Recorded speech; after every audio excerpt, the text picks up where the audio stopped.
Mahorais, Mahoraises, mes chers compatriotes, mes chers amis, j'ai encore une fois le plaisir de venir devant vous pour vous soumettre ma recandidature.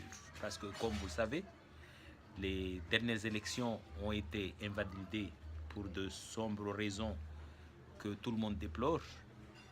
C'est d'ailleurs étonnant que dans d'autres disciplines comme le sport, dans ce cas-là, on est disqualifié. Mais on est tous appelés à représenter des candidatures.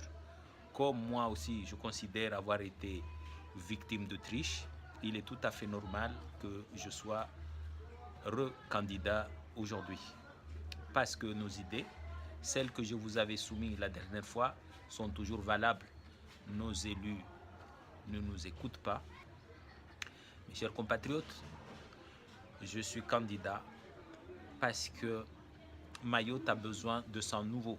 Mayotte a besoin de sang neuf. Mayotte a besoin de combattants. Mayotte a surtout besoin d'hommes intègres. Il suffit des élections truquées. Mayotte mérite mieux que ça. Depuis la nuit des temps, nous ne cessons d'avoir des élus qui ne sont pas à la hauteur des enjeux, mais des élus qui traînent des casseroles. Depuis 1974, les élections mahoraises ont toujours été victimes de trucage. Aujourd'hui encore, les prochaines élections seront aussi truquées. Je milite pour que les Mahorais se mettent d'accord sur un projet qui est celui du développement économique et social de notre pays, avec les enjeux qui sont les nôtres aujourd'hui qu'on connaît, autour d'un projet, autour de personnes.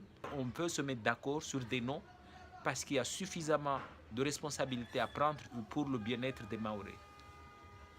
Il semble étonnant que les partis politiques de Mayotte aujourd'hui ne proposent rien aux Mahorais. Tous les indicateurs à Mayotte sont au rouge. Qu'il s'agisse de l'emploi, qu'il s'agisse de l'éducation, nous avons à la tête de notre département le sage en ce qui concerne l'éducation nationale, qui fait partie des grandes familles politiques à Mayotte. Ils n'ont aucune solution à nous apporter aujourd'hui. C'est pour ça que je vous demande cette fois de faire le bon choix.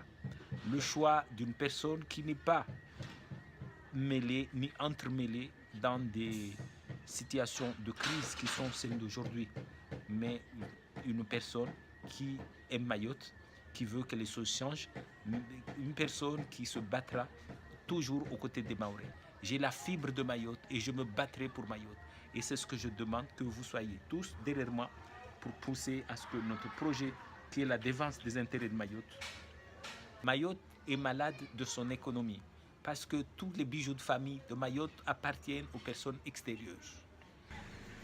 L'eau, l'électricité, le téléphone, le port, l'aéroport, les carrières, tout ce qui peut rapporter de l'argent, qui pourra contribuer à notre développement économique, cela appartient à des sociétés privées dont les bénéfices partent à l'extérieur, ne restent pas ici. Ce qui nous reste, c'est le STM qui a une gestion désastreuse. C'est d'ailleurs le seul endroit à Mayotte où on ne peut pas encore payer par carte bleue. Bizarre, avec l'assentiment de la Cour des comptes, parce que je n'ai jamais vu cette anomalie relevée quelque part. Mon cheval de bataille, c'est le patriotisme économique. Nous savons aussi et surtout que rien n'est fait pour attirer les investisseurs ici à Mayotte. C'est là-dessus qu'il faut agir. Qu'est-ce qu'on pourrait faire pour que Mayotte soit attractive au niveau économique? Le premier des préoccupations, c'est d'ailleurs la raison pour laquelle j'appelle à ne pas participer aux assises nationales de l'outre-mer. Les assises serviraient à quoi si ce n'est que demander de l'argent? Les fonds européens sont là. Aujourd'hui, la consommation, elle est négligeable. Nous appelons à ne pas participer à ces assises de l'outre-mer, qui ne sont rien d'autre qu'une mascarade.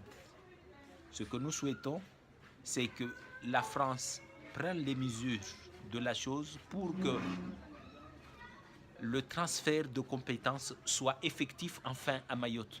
Il n'a jamais été effectif. Dans tous les domaines, nous avons besoin de main-d'œuvre qualifiée, de cadres qualifiés. C'est la raison pour laquelle nous préconisons de mettre tous les moyens dans la formation initiale. Je reste convaincu que la solution à nos problèmes réside ici à Mayotte. Je vous soumets ma candidature. Je serai le candidat de Mayotte, des Mahorais, parce que ce pays-là, je le connais, je suis natif et je me battrai jusqu'au bout. Avec vous, nous gagnerons. Avec vous, Mayotte gagnera. Pour Mayotte de demain, pour nos enfants, pour que les choses changent, votez pour Dinora Nibana, qui est le candidat de l'avenir, qui est le candidat de l'espoir. Je vous souhaite une bonne journée. Merci à vous.